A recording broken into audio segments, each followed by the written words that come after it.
आसंता काली 22 तारिख रु आमर नुआ विधानसभा नुआ सरकार नुआ बजेट विधानसभा आरंभ हम। आज सर्वदलीय बैठक थिला।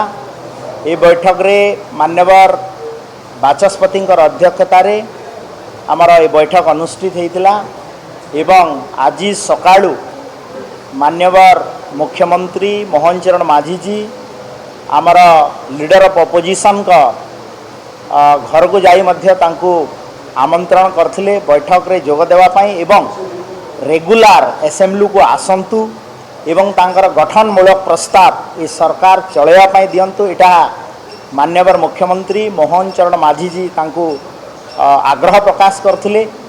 ता सांगरे आमे मान्यवर कांग्रेस दलर विधायक दलर नेता जेहेतु आज बछा ही नहांती मु पर्सनाली आमर कांग्रेस दलर प्रेसिडेंट शरद पट्टनायक सहित ओवर फोन मध्य कथा होती किंतु तांकर अनुपस्थित रही जेहेतु आसी नहांती एवं आमर लखन मुंडा सहित भी मु सीपीआईएम लीडर ऑनरेबल लीडर तांको सहित भी कथा होती से मध्य आज आसी पारले नहीं किंतु मोटामोटी बैठक रे सर्वसम्मति क्रमे निष्पत्ति होईची जे आमर कार्यधारा as per the rules and procedure business of the legislative assembly जो बुक्स अच्छी ता अनुसार चलिबो एवं सुरुखुरे चलिबो। एवं आज आमे जो विरोधी दलर व्हिप मान्यवर विधायिका प्रमिला मल्लिक जोग देथिले एवं तांको सहित गोटे बंधुत्वपूर्ण वातावरण मध्य रे एई आलोचना हेछि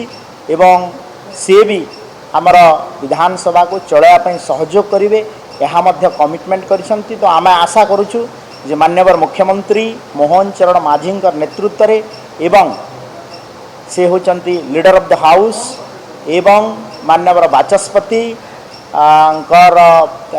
मार्गदर्शन रे कालीठू जो विधानसभा सत्र आरंभ होची ताहा सुरुखुरी चलिबो। एहा मु ये विधायक आमर जो सर्वदलीय बैठक रे यहाँ ही निष्पत्ति होची। धन्यवाद, नमस्कार। सर्वदलीय नेतृवृंद बैठक आहूत होता। चलित सप्तदश विधानसभा कार्य अवधि एवं कार्यक्रम किभली सुचारू रूपे संपादन हम से समस्तंकर मतामत एवं ता उपरे विचार विमर्श करी निष्पत्ति नियागला।